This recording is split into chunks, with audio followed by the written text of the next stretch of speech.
Dear students, good morning. Dear students, class 7th में Hindi grammar में 12 chapter है जिसका नाम है क्रिया पढ़ेंगे। यह चैप्टर बहुत ही महत्वपूर्ण है, इसलिए इसे आप ध्यान से पढ़ें। इस चैप्टर में हम पढ़ेंगे क्रिया किसे कहते हैं, क्रिया के कौन कौन से भेद होते हैं, प्रेरणार्थक क्रिया के कौन कौन से भेद होते हैं, इन सब के विषय में हम अच्छी तरह से पढ़ेंगे।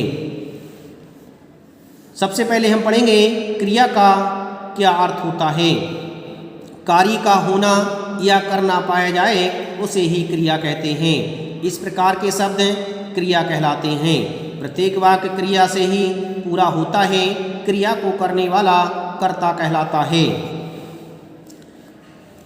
इस तरह से बच्चा पलंग से गिर गया, बाहर बारिश हो रही है, यह सभी हो रही है, गिर गया, ये सभी क्रिया शब्द हैं।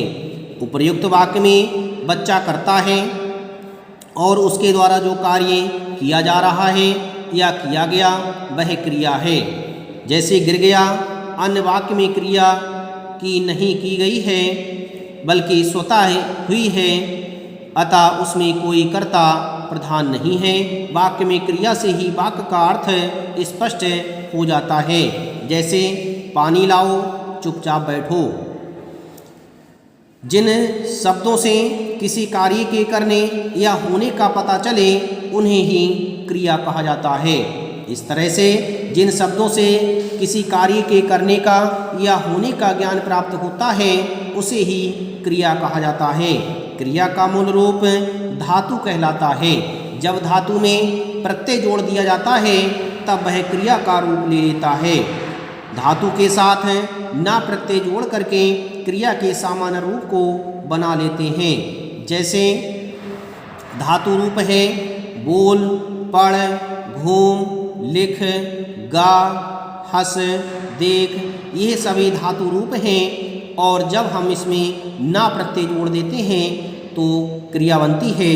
बोल से हो जाता है बोलना, पढ़ से हो जाता है पढ़ना, घूम से हो जाता है घूमना, लिख से हो जाता है लिखना, गा से हो जाता है गाना, हंस से हो जाता है हंसना, देख से हो जाता है देखना। इसमें ना प्रत्यय जोड़ करके सभी क्रियाएं बनाई गई हैं। अब हम पढ़ेंगे क्रिया के भेद। कर्म के आधार पर क्रिया के दो भेद होते हैं। नंबर 1 सकर्मक क्रिया, नंबर 2 अकर्मक क्रिया।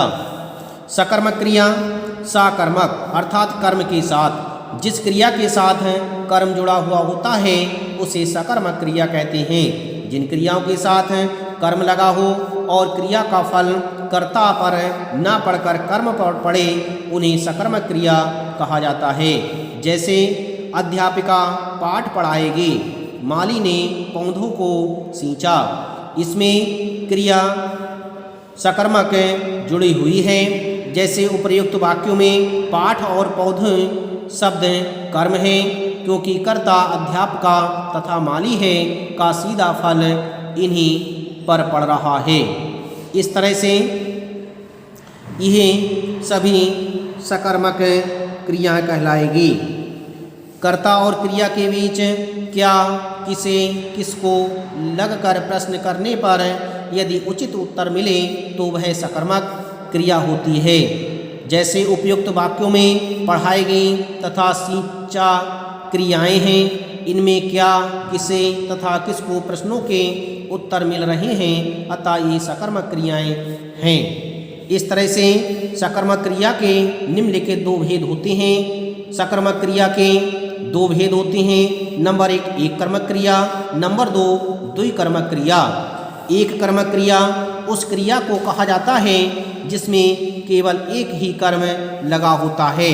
जैसे सानू फिल्म देख रहा है, रिया पौधा लगा रही है। इसमें रिया करता है, पौधा कर्म है, लगा रही है क्रिया है। इस क्रिया के साथ में एक कर्म जुड़ा हुआ है, इसलिए यह क्रिया एक कर्मक कहलाएगी।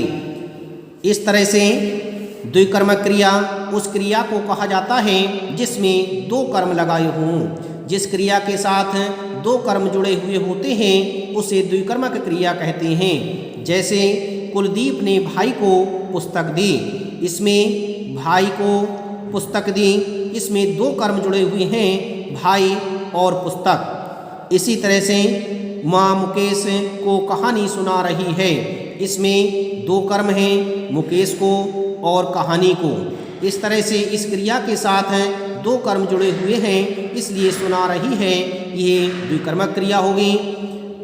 इस तरह से हमने समझा कि जिसमें एक कर्म हो उसे एक कर्मक क्रिया, जिसमें दो कर्म जुड़े हों उसे द्विकर्मक क्रिया कहा जाता है।